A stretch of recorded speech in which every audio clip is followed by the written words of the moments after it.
आमिर खान लाल सिंह चड्ढा के बाद एक बार फिर से पूरे देश में चर्चा में हैं। दरअसल आमिर खान ने एक निजी बैंक के लिए एक विज्ञापन किया था, जो इस वक्त आपको साइड में नजर आ रहा होगा। अब आप उसे पूरी स्क्रीन पर भी उसका थोड़ा सा हिस्सा देख लीजिए। थोड़ा सा इसलिए कह रहा हूं क्योंकि कॉपीराइट का इशू आ जाएगा। पहला कदम कौन रखेगा? इस घर में नया कौन है? नया तो मैं ही हूँ, मतलब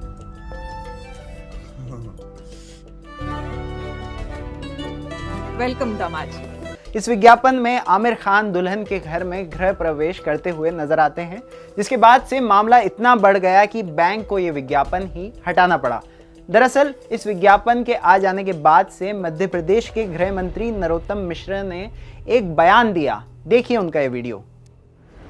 एक निजी बैंक के लिए अभिनेता आमिर खान जी का विज्ञापन मैंने भी देखा है। वो शिकायत के बाद ही देखा था और मेरा उनसे आदरणीय आमिर जी से अनुरोध है कि भारतीय परंपराओं और रीति रिवाजों को ध्यान में रखकर आगे इस तरह के विज्ञापन करें। वो लगातार खासकर आमिर खान जी के बारे में इस तरह का भारतीय परंपरा रीति रिवाजों देवी देवताओं के जो आते रहते हैं, मैं इसे उचित नहीं मानता हूं।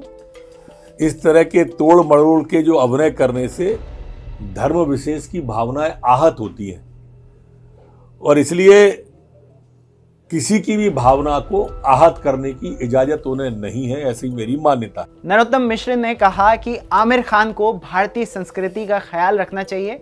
उन्होंने ये भी कहा कि उन्हें भारतीय परंपरा को ध्यान में रखते हुए ही आगे से विज्ञापन करने चाहिए और उन्होंने ये शिकायत भी की कि आमिर खान पहले भी इस तरीके का काम कर चुके हैं। नरोत्तम मिश्र के अलावा डायरेक्टर विवेक अग्निहोत्री ने भी इस विज्ञापन पर सवाल उठाए। उन्होंने ट्वीट कर कहा, मुझे समझ नहीं आ रहा है कि सामाजिक और धार्मिक परंपराओं को बदलने के लिए बैंक कब से जिम्मेदार हो गए हैं। बैंकों को भ्रष्ट बैंकिंग व्यवस्था को बदलने का काम करना चाहिए। इसके बाद बैंक ने अपने YouTube से इस विज्ञापन को डिलीट कर दिया। लेकिन अब मुझे भी ये समझ नहीं आ रहा है कि विवेक अग्निहोत्री और नरोत्तम मिश्र ये कैसे भूल गए हैं कि हमारे देश में कई जातियों के लोग रहते हैं, कई भाषा बोलने वाले लोग रहते हैं। और क्या उन्हें पता नहीं है कि भारत में कुछ ऐसे परिवार भी हैं जहां आज भी शादी के बाद पुरुष अपनी महिला साथी के साथ उनके घर जाते हैं। यानी मेरे कहने का मतलब है कि महिलाओं की जगह पुरुषों की विदाई होती है। तो अब ध्यान से सुनिए। मिश्रा जी ने कहा कि आमिर खान भारत की संस्कृति का ख्याल नहीं रख रहे हैं। तो मैं आपको थोड़ा सा इतिहास बताना चाहूँगा, शायद आपको पता हो, शायद ना पता हो। दरअसल देश में कई ऐसे समुदाय हैं जहाँ पर महिलाओं की जगह पुरुषों की विदाई होती है। भारत के उत्तर पूर्व के सबसे पुराने निवासी खासी कम्युनिटी में आज भी शादी के बाद पुरुष जाकर पत्नी और उसके परिवार के साथ रहते हैं। तो क्या ये भारत की संस्कृति नहीं है? बड़ा सवाल है। या फिर उत्तर पूर्व के इलाके को मध्य प्रदेश के गृह मंत्री भारत का हिस्सा नहीं मानते हैं? ध्यान देने वाली बात यह भी है कि क्या ऐसा पहली बार हुआ है कि किसी कंपनी को अपना बनाया हुआ विज्ञापन को ही वापस लेना पड़ा हो, यानी हटा देना पड़ा हो? तो जवाब है नहीं, क्योंकि अगर हम आज से ठीक 1 साल पहले की दिवाली की बात करें, दिवाली के मौके पर फैब इंडिया का एक विज्ञापन आया था, जश्न रिवाज बाय फैब इंडिया। वो विज्ञापन उर्दू के एक लफ्ज जश्न रिवाज के चलते चर्चा में आया था, जिसके बाद भाजपा नेता तेजस्वी सूर्य ने इस पर आपत्ति जताई थी और हैशटैग बॉयकॉट फैब इंडिया पूरे ट्विटर पर ट्रेंड करने लगा और ये मामला उठा। और फिर उसके बाद क्या हुआ हम सभी जानते हैं कि फैब इंडिया को अपना ये विज्ञापन ही हटाना पड़ा। 2021 से 1 साल पहले और चलेंगे तो 2020 का टाटा ग्रुप का भी हमें वो ज्वेलरी का विज्ञापन याद आता है, जो उन्होंने 2 धर्मों के बीच में शादी दिखाई थी, जिसमें एक हिंदू महिला का जो स्वागत उन्होंने दिखाया था मुस्लिम परिवार में। एक जो हुए हम तो क्या ना कर जाएंगे। एकत्वम और ज्वेलरी का उन्होंने प्रमोशन किया था, लेकिन उसके बाद बॉयकॉट तनिष्क ट्रेंड करने लगा। टाटा ग्रुप को भी अपना विज्ञापन हटाना पड़ा। अब आप सोचिए, एक विज्ञापन जिसमें काफी लोग जुड़े होते हैं, विज्ञापन क्या, जैसे अभी मैं आप लोगों के सामने प्रेजेंट कर रहा हूं तो कैमरे के पीछे हमारे शेखर सर मौजूद हैं।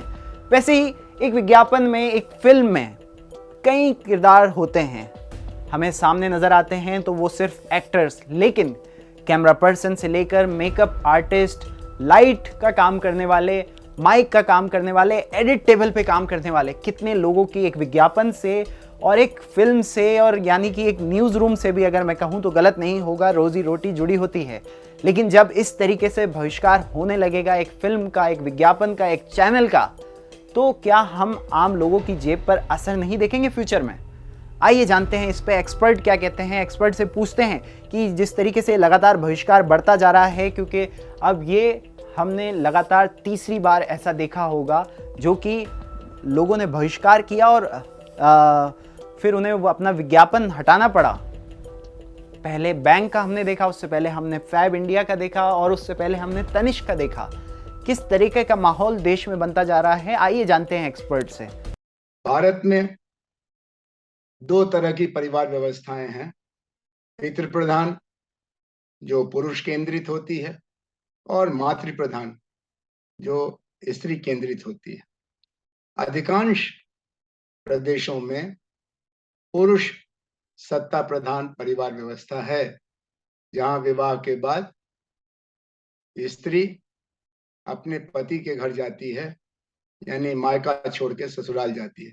लेकिन भारतीय संस्कृति में ही, हिंदू धर्म में भी ऐसी कई जमातें हैं, ऐसे कई समुदाय हैं जो उत्तर पूर्व से लेकर सुदूर दक्षिण तक पाए जाते हैं, जहां पर स्त्री आधारित, स्त्री प्रधान, स्त्री केंद्रित परिवार व्यवस्था है, जहां विवाह के बाद लड़की लड़के के घर नहीं, लड़का लड़की के घर बसता है।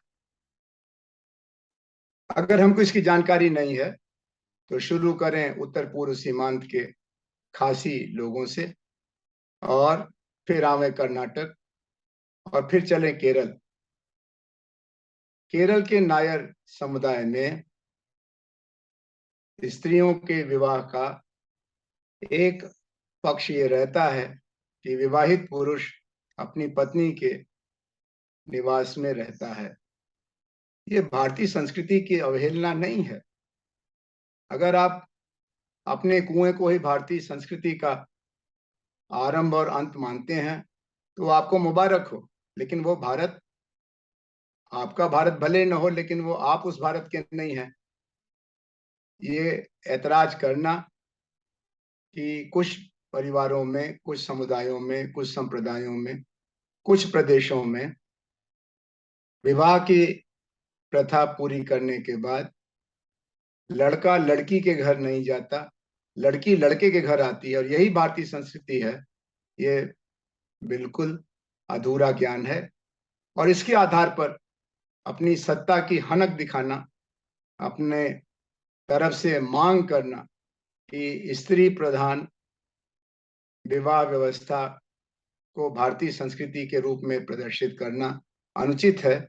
ये बेहद हास्यास्पद है और मुझे अनुरोध करना पड़ेगा कि हम भारतीय संस्कृति की गहराई, इसकी व्यापकता और इसकी विविधता को पहचानें, उसको सम्मान दें और उसके साथ अपने को जोड़ें।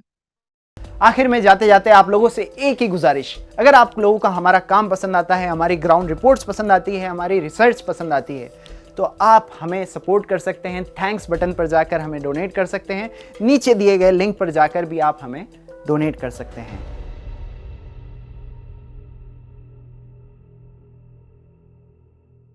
द वायर के और वीडियोस देखने के लिए सब्सक्राइब करें और बेल आइकन पर क्लिक करें। स्वतंत्र पत्रकारिता की आर्थिक मदद करने के लिए डिस्क्रिप्शन में दिए गए लिंक पर जाएं और अपनी राशि चुनें।